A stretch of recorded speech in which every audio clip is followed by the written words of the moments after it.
Welcome to Horton Implants Oral Bites with your hosts, Kate Bootman, Will Murphy, and Carl Horton. Time, guys. Yeah. You never know. Just us lot. Welcome back, everybody. I hope your first week of May has gone swimmingly and you had a good bank holiday. You will see it's the three of us again. We may well be joined by a panelist, just having a few IT problems, but you will see we have the fantastic Carl Horton and the fantastic Will Murphy. Hi, gentlemen. How you doing? Very good. Very good. Good, thank you. Good. Survived bank holiday weekends and queuing in pubs. I don't know. Didn't go there this weekend, I'm afraid. There was no responsible drinking, I'm afraid. Right. I think it might have been sensible. Right, come on, let's jump straight into this, gentlemen. Come on, Will. Give us a lowdown of your, well, it'll be a 4-day week, won't it, this week? Another 4-day week, yes. I'm getting used to those. Yeah, gave the new barbecue a spin on the weekend, so that was good. Yeah, worked a treat, so I was happy with that.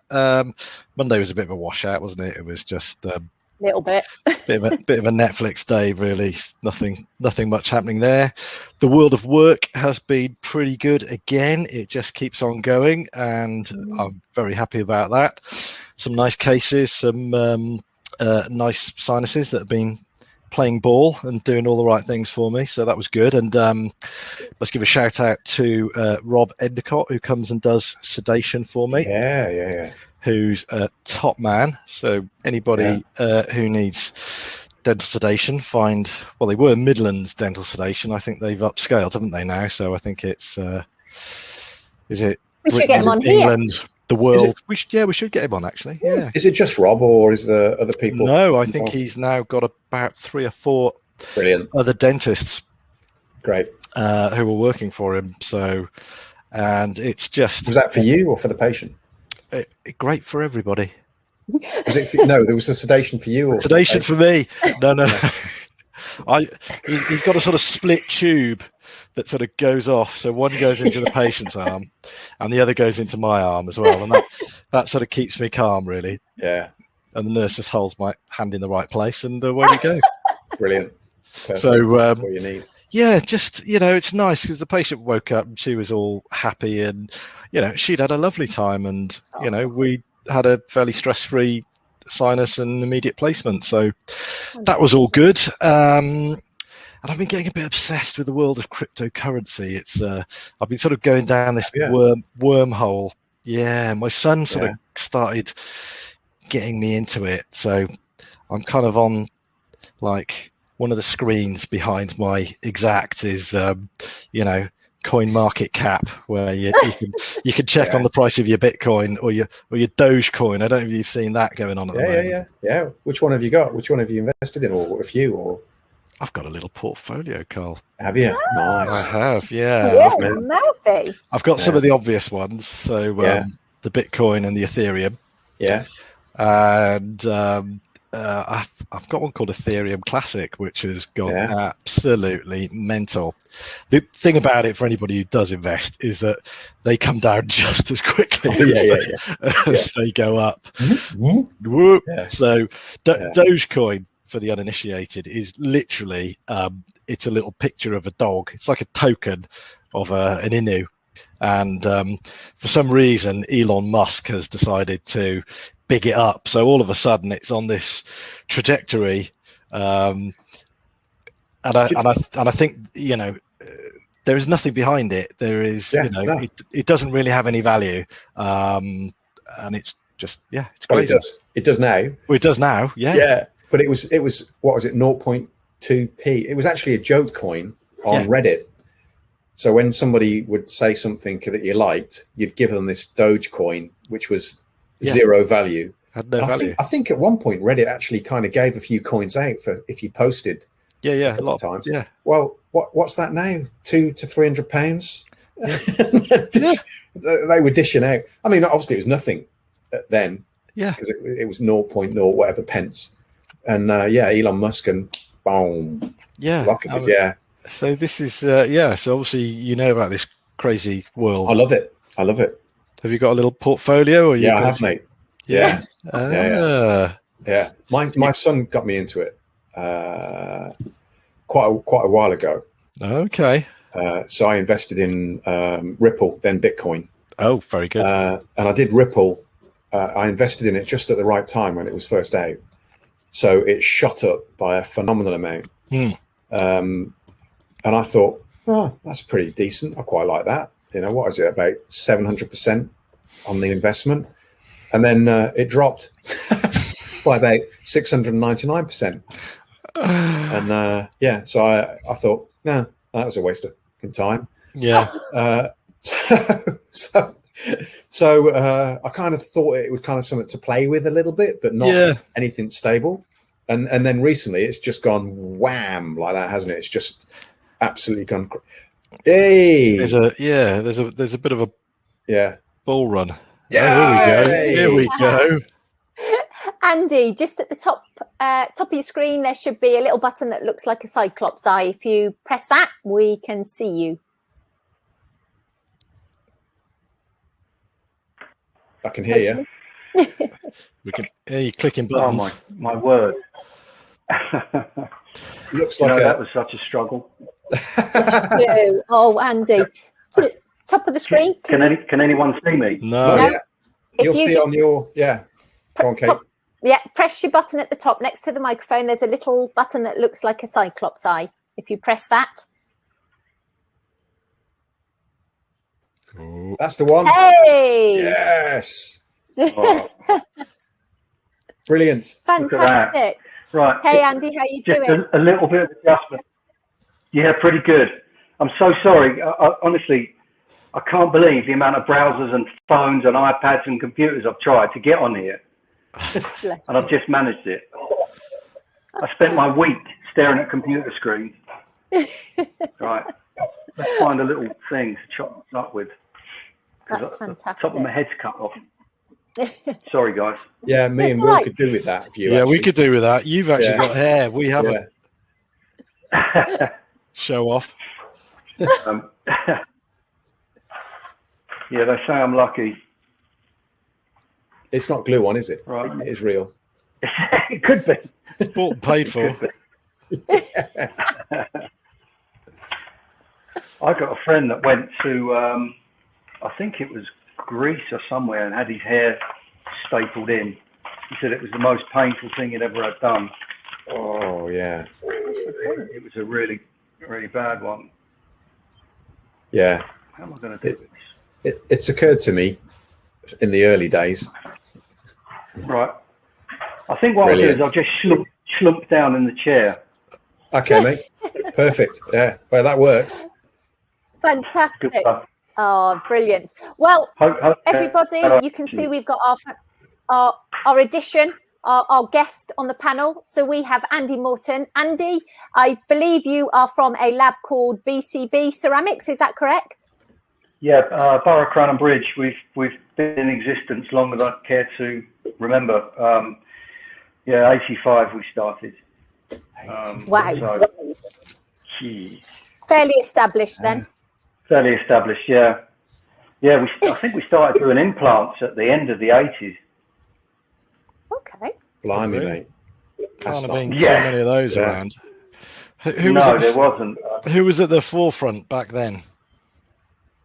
We started with a guy called Bob Southcott, who was in, he had a practice that was actually owned by my business partner's father. He bought it off his dad, and was probably one of the pioneers. You know, he started out life as a technician, and he got the highest marks in the country for City and Guilds for any exam, and then went on to do dentistry.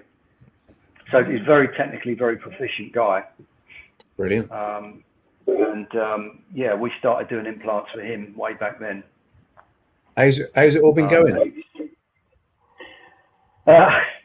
It's been a bit of a journey. I mean, to be honest, I'm out of the laboratory. I'm not the implant specialist. I was the ceramist. So my business partner was doing the substructures and obviously the implant side of things. And he's very experienced now. He's really You know, he's got a lot of knowledge behind him, and so I was doing the material side of it and the ceramic side of it, and sort of grown from there really. Yeah, you know, we're still out there plugging away. Lots have changed. You know, we're very much a digital lab now. Yeah. And I've gone from being a hands-on ceramist to administering the digital side of things, and we're now into 3D printing and stuff like that. Fantastic. So yeah, you know, we've kept up with the rush of the technology. You know. There you go, Will. See, you've got to get yourself a scanner, mate. Well, I have. I'm getting one sorted as we speak. So you've got no scanner. I am. Yeah, no, I'm the digital dinosaur of the group. People just go, oh dear, whoa, hasn't got a scanner. Oh dear. It just opens up a whole different can of worms. Yeah, doesn't it just? Yeah, it does. Yeah, absolutely does. It's that learning curve that I'm sort of dreading. You know, that sort of first day, and I've had a play with them. You know, and I know it doesn't look that complex, but it is that sort of, you know, I've been like an old fart in my routine for so long, you know, that all of a sudden it'll be getting the new toy out. But yeah, no, I'm looking forward to it. Good. Excellent, mate. What about anterior ceramics? I mean, you know, maybe you can enlighten me, but I don't know. There's something about, you know, a handcrafted ceramic anterior crown that I'm not sure I've seen be milled yet. I don't know how you feel about that. I think it depends on obviously the you know, the people that are using the technology. You know, we've been down all different routes. We're milling a hell of a lot of zirconia. We've got a lot of experience in zirconia now, and you know, we went from metal bondage to zirconia bondage that were not particularly brilliant strength-wise, but now the zirconias are so aesthetic, and the way we layer the zirconia is completely different as well now, and we can do internal colours with that. You know, it's really come on, in fact, the majority of the material we use now, we still do a lot of pressables. We still get asked for metal bonded. Obviously, you still got to do metal bonded stuff in certain circumstances. You know, bridge spans, if there's a lot of pontics and that kind of thing, then, you know, you've got to default back to metal substructures. But, you know, we can get away with a lot of zirconia. And we've been in and out of multi-layered zirconias, all different strength zirconias, different translucencies,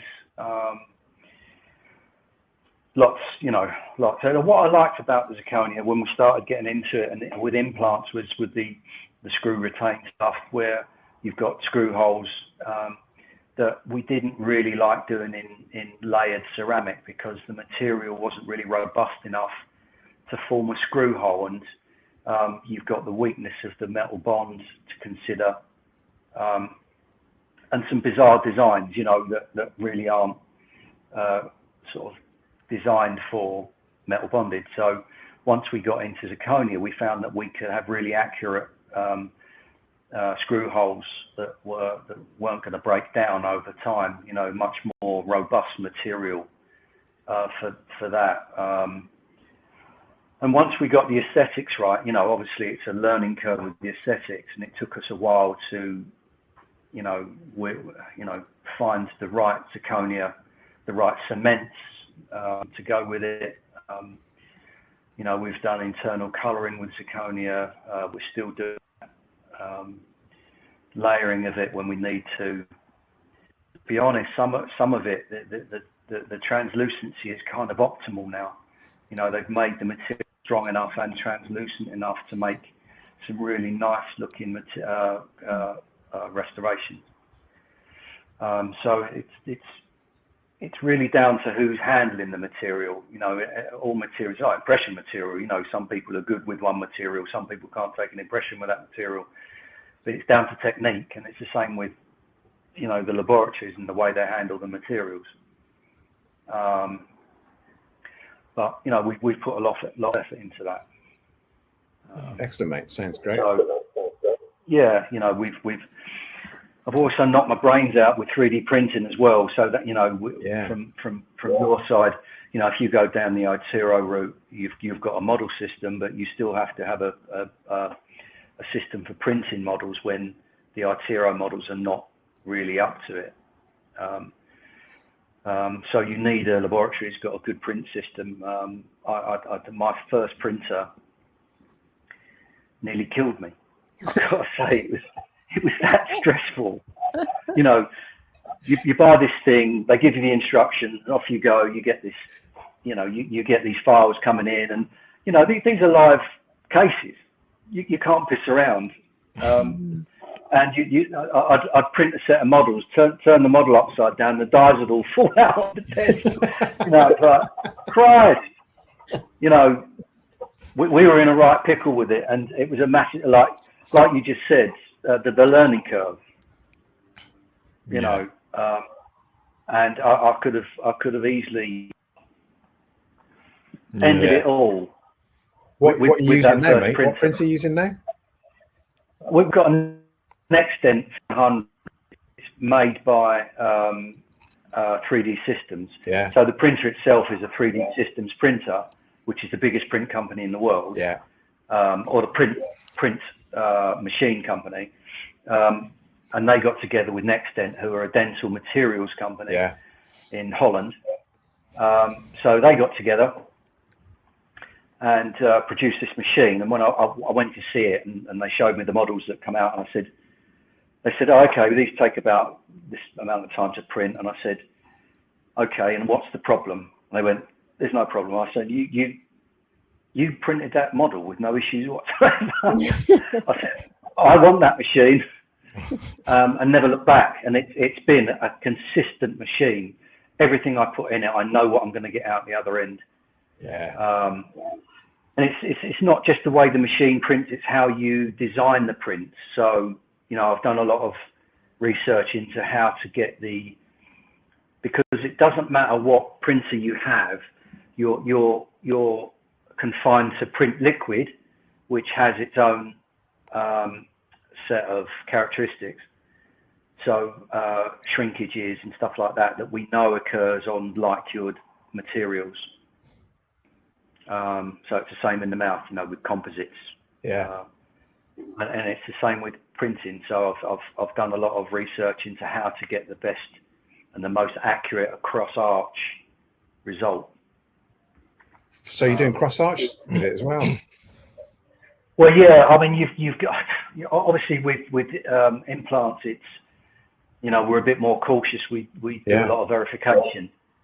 So we do verification jigs. So it doesn't matter whether it's an Itero model or it's a printed model. We'll verify that model.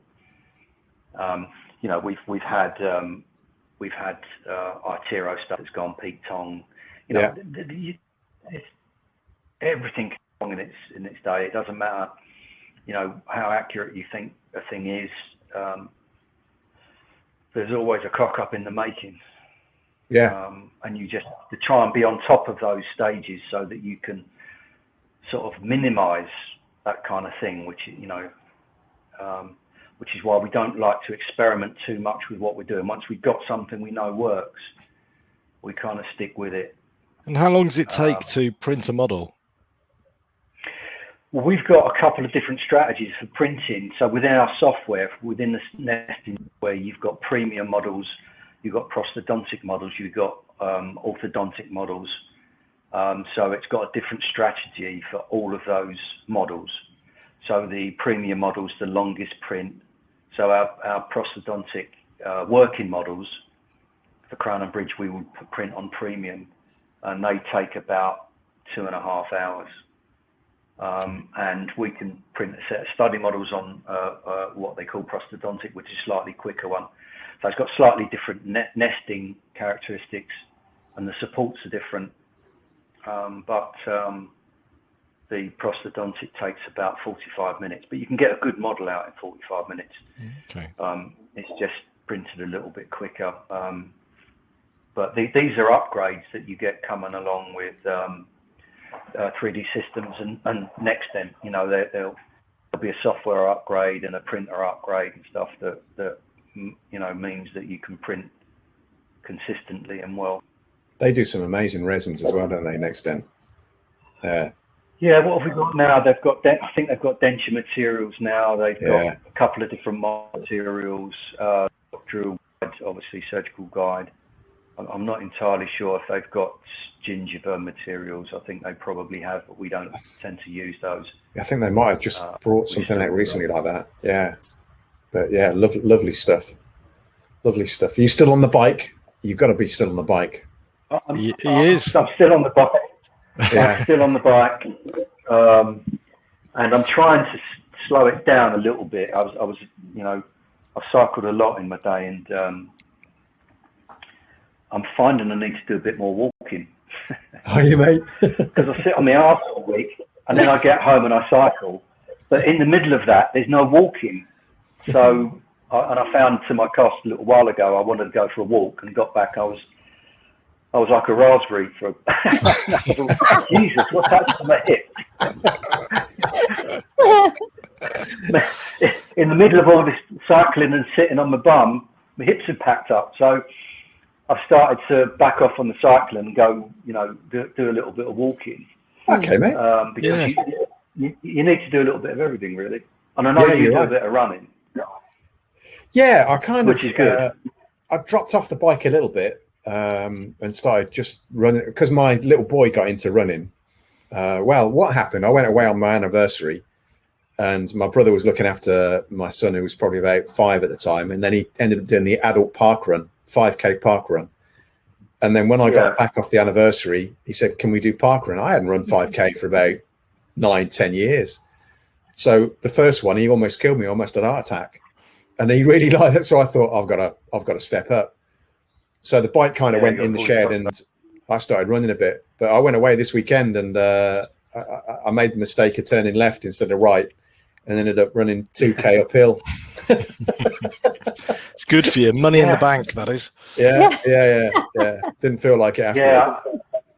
I used to run a lot when I was younger, just as part of my training when I was young. But I can do about 3 miles now, and I pull calf muscles left, right, and centre. I find it really tough. Yeah, really tough. But I've got no cartilage in my right knee. I've had two cartilage operations from playing stupid sports like rugby. It's just going to go into one of those. You look at my scar. Look at this. Yeah. I want to hear of everybody's injuries and operations, please. I ain't going to tell you about my operation. It's too embarrassing. You can show me your knee and I'll show you my shoulder.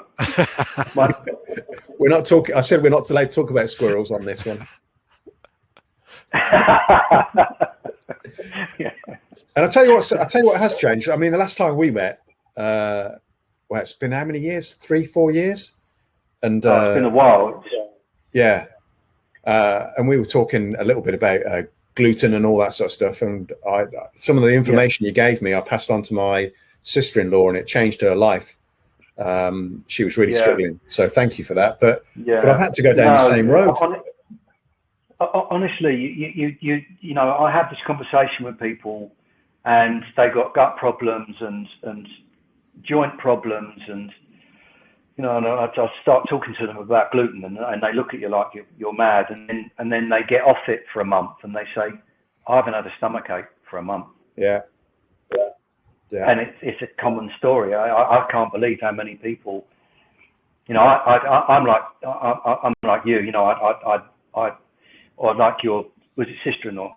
Yeah. And I learned to my cost, but that's how I learned, was because I got really sick a few years ago. And it turned out to be certain types of gluten. You know, I react to barley quite badly, and in ways that you wouldn't think was food related. Really, it's absolutely incredible when you start to unravel it, isn't it? Because I ended up talking to a nutritionist. I went to the GP. They did a celiac test, came back negative, still not feeling great. Spoke to this nutritionist, and she said, "I think we need to cut out gluten." That's the first thing that went. And then you start you start getting into it and you realize even in gluten-free food, there's still gluten from the fact they use the same machines. And if you're really sensitive to it, I know, Kate, you've got somebody in your family that's extremely sensitive to gluten. Will, I've got no idea if you're sensitive to gluten. I don't think I am, but my brother is. He struggles, so he's always looking for gluten-free things, you know. So he can't go on the beer anymore and that sort of stuff, you know. It's surprising, really. You know, you'll hear a lot of people who say, you know, gluten-free, and they'll say, yeah, and I'm going to get, you know, a chippy tea tonight, and it's like, you can't just go and have a chippy tea. You know, what are the chips cooked in? You know, is it fresh oil or is it, you know, and it's a lot of things that people don't realise. Absolutely. And what I found was that I was so badly gone with the gluten over a period of time that it had destroyed part of my gut lining. And I started to react to other things. So the things that you're eating with the gluten, like, so if you're eating cereals and you're taking milk, then you become reactive to the milk because the gluten opens the lining of your gut. So you get milk protein going into your bloodstream. Your body then sets up an allergic reaction to the milk proteins because you're meant to digest that protein before it ends up in your system. But if your gut's dysfunctional, everything that you're eating with the gluten destroys the villi in your gut. And that was the pickle that I ended up in, was that I was reacting to all different foods and I had to cut all of it out to work out what it was. Yeah. And how you feeling now? That led on to oh yeah, you know, turned it all around, you know. I mean, this was probably before I met you, to be honest. I was just starting to realise that there were, you know, there was the weight issue that then, you know, we've spoken about, and that then led on to the low carb thing. And so at one point I was gluten-free, low carb, high fat. It was like going into a restaurant, they look at you like you're a complete nutcase. Just bring me the butter. Yeah, that's what I ended up like. You know, I used to post up pictures on Facebook that you've probably seen, Carl, of a slice of cheese and a slice of butter, and that would be my snack. So it was like a cheese sandwich, but without the sandwich. The bread. Without bread, and but they think you're mad, but you know, it sorted me out. Yeah, it's where I'm at. It's what I've been told. That's what I've got to do. So it's I've been taken down that road. I didn't think you were crazy anyway, because I actually thought you were absolutely bang on. But you know, I'm there, and I'm being told, right, you've got to eat, because my son doesn't eat meat, so I kind of gone down that road with him a little bit. Is that a gin bottle, Andy? Yeah. Is it gluten free? It's there's a story to this. Would you like to know what it is? Yeah. Come on. Fiji water. Okay. I started to listen to a guy called Chris Exley, who's a scientist, and I got into this whole diet thing that led on to other things that led me down sort of a few avenues that you would think were conspiracy theories, and one of them that I was quite passionate about, I got into because of my son, who I thought may have been injured by a vaccine. And it happens quite a lot with children, and I didn't realise until I started to dig deeper, and I started to listen to a few scientists who were giving explanations as to why that might be, and part of it is the aluminium that's in them. And it's the adjuvant that they use in a lot of the vaccines, and it can affect children. And Chris Exley, who's a British scientist, discovered he started to do is on autistic and Alzheimer brains, so patients that had died, found that there were huge amounts of aluminium in the brains, and you already know that aluminium is a problem and can end up in the brain.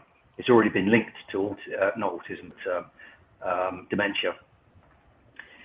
And his research led him to find out that if you drink water with a high concentration of silicic acid, which is silica, you can strip the aluminium back out of your body. When they dig aluminium up, when it's mined, it's bound to silica. So silica's got a natural affinity to aluminium. And he said that if you want to reverse that kind of thing, if you want to improve your memory, you know, all these things, these aging kind of problems. And to be honest, I was getting a few issues with my memory. You know, I was thinking, Christ, you know, I feel like I'm getting old. I just started to follow this guy, listen to some of his research. And hence I'm now drinking Fiji water, which is a natural silica water, rich mineral water. Wow. That's fascinating. Yeah. So, yeah. And strangely enough, the same guy's just had all his funding pulled because one of the pharmaceutical companies started funding his college. So his research into aluminium, and that's all he's done all his life, has now been binned because he started to equate aluminium to problems with pharmaceutical vaccines. He's just at his funding point. It's odd that. But if you want, yeah, and it's a bit of a thing, but yeah, fascinating guy. In fact, I'm just reading his book at the moment. Yeah, look him up on YouTube. He's got a couple of talks on YouTube that are fascinating. So how long have you been drinking it for? I've been drinking this for probably 6 months now. Yeah, and you feel better for it. You feel a bit more alert and sharper. Definitely, yeah, definitely. Yeah, every kind of thing that I try out, sort of. Yeah, from definitely this stuff, I would say, yeah, if you want to, you know, try something that's got a definite benefit, Fiji water's awesome. Oh. But you know, it helps if you know the background of the science behind it. Yeah.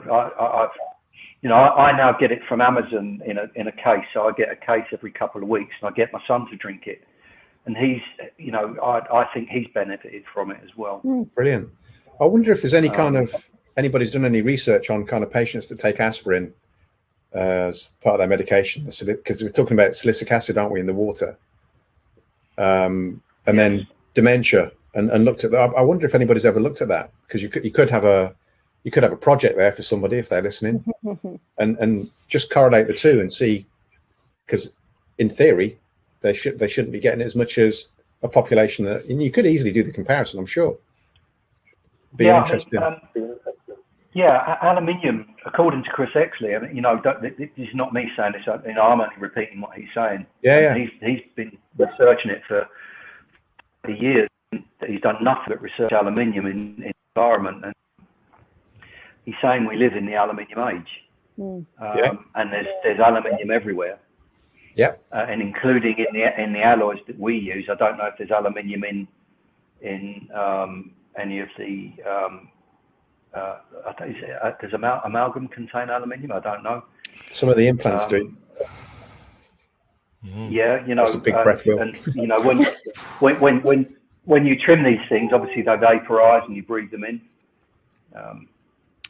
For 30 years we've been drilling out old amalgams and breathing that in, haven't we? All the be interesting to see if there is any dementia correlation with dentists. I don't know whether anybody's even done all mental, all dentists. Well, I know I can vouch for that, but and lab techs. Yeah, all a bit nutty. But these things. Go on, mate. I was going to say, you're still doing the UCAN. UCAN. I got into that initially because I was listening to I don't know whether I sent you anything by Peter. Yeah, you did. I read all about it. And I heard him talking about this stuff called Generation UCAN, and he was using it. And I just Googled it and tried to find out a little bit about it, and it's great because I've never heard of that before. And I tried to I got in touch with them and I wanted to import it because I hadn't seen the UK at all. And then found out that a lady had already got the import license for it, or not license, but an agreement with UK for it. So I'd kind of missed the boat a little bit on that. But I thought, well, it might be something that you could get into and even promote and sell.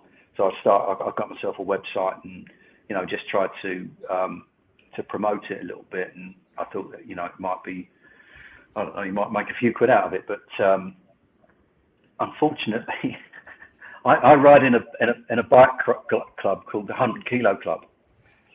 Now, these guys are not only fat, but they're stupid, and they couldn't they couldn't understand the concept. So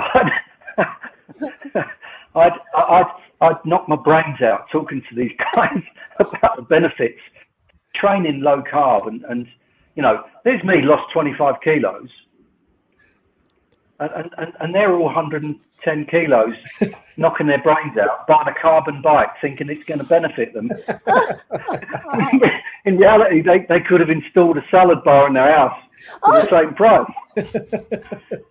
You know, and a few of them tried it, and you know, it's, you have to kind of research yourself, but they couldn't. You know, a lot of people didn't really understand the concept. And well, what is the concept to the uninitiated?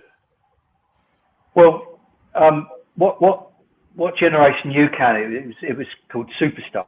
So the product was called Superstarch, and what it was a cornstarch that they'd modified by heating it. So starches are like sugars, like plant sugars that break down quite quickly. So it's like potato will give you a high blood sugar.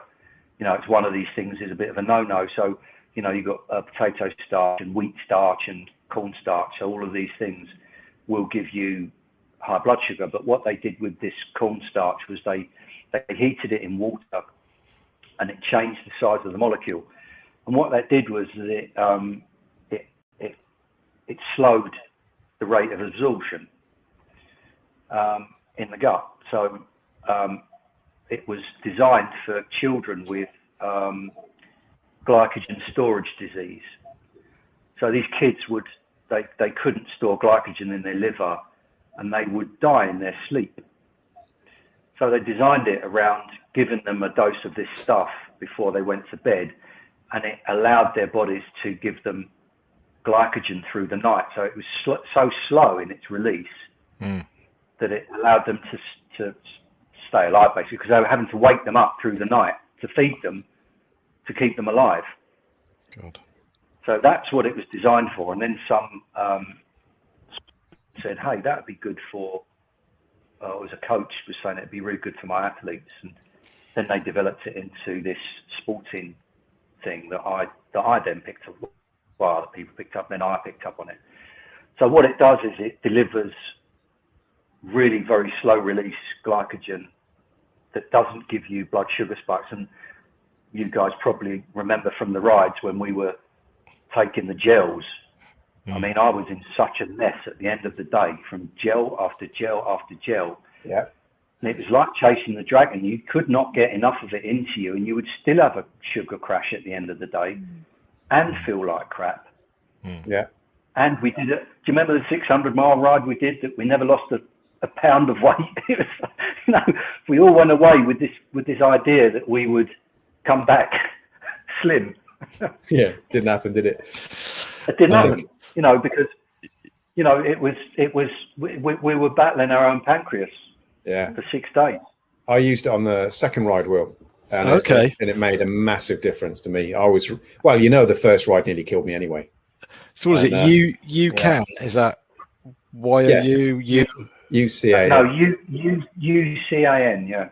Okay. And is that widely available? You can just buy that? No, the lady's got a website. I mean, I stopped selling it a little while ago because there was just not enough in it, and it was a bit of a, you know, it was a bit of a nose, to be honest. If I could have got it from the manufacturer, it might have been a different story. But no, you can buy it, and there's different types. There's one with a protein powder that I thought was quite nice, whey protein, if you can deal with whey, because some people can't deal with whey. Or there were the non-protein ones that, that didn't have any, were just the carbohydrate. But it gives you a very long-lived glycogen release that just keeps you trickling, rather than spiky sugars that give you massive blood ups sugar and downs. spikes. Yeah. And what we end up suffering from was mental problems. Your legs will go and go and go. The muscle will just keep going, but you end up in a shitstorm of metabolic problems when you go all day like we did on constant sugar, and then the following day constant sugar, then the following. It was the only issue that I had on with UCAN was that it progressed through your gut so slowly that the bacteria in your gut just had a party. At the end of the day, you're so gassy. It was just, you end up with another problem. Yeah. You didn't share rooms, did you? No. You wouldn't want to. Yeah. Yeah. So, yeah, it was a massive learning curve, and learnt so much from those rides. Yeah, and me. You learn so much about yourself. I mean, Ashley Watson, bless him, tried to come into my room to help me sort of pack some stuff up, because I was running a little bit late one of the mornings, and I was thinking, no, mate, I've been drinking that stuff. You really don't want to come into this room. Did you have the side effects as well? I did, mate. Yeah, unbelievable stuff. I should have warned you about that. I thought it was just me. No, that was, and I found that out to my cost as well. The other thing about to going low carb is that you find once you're pretty well fat adapted, and once your body's used to not being so reliant on glycogen, is that you don't really need very much. Yeah. And even in terms of UCAN, I can ride now, even though I'm not as well fat adapted as I used to be. My body still recognises that it can turn to fat for fuel quite quickly, and I can do 50, 60 mile bike rides completely flat out. I mean, as fast as I can ride, and not need any food or gels or anything. So I can ride for 4, maybe 5 hours with no hunger. That's excellent. You was always a machine anyway. Well, the cadence police, I don't know. Yeah. Well, that's the other thing. You learn about cycling, and you learn how to burn the muscle. Yeah. And if you can learn to with the cadence, if you can learn to cycle with cadence, and you're not powering the bike with low cadence and high power, you preserve the muscle glycogen better. These are all things that feed into it as well. If you know how to ride, you know how not to punish yourself. Yeah. If you tear up heels and you spend a long time on the front of a group, you're going to burn your muscle. No chance of that. I'm sitting at the back, head down, tucked in, finding the fat guy to sit behind. That's it. That's my position, mate. These days. Yeah. That is very good. Why do you think I ride in the 100 kilo club? Good idea. There's always a shed to hide behind. Excellent. Absolutely brilliant. Well, gentlemen, on that note, I think you're going to agree that we would absolutely love it, Andy, if you would come back, please. Oh, yes, please. I mean, straight out there, please. Yeah. Please come back sooner rather than later. If we can talk about that, that would be amazing. I can talk about when I saw the Sex Pistols as well. Yeah. Yeah. have we run out of time? I'd love to hear about the Sex Pistols. Yeah.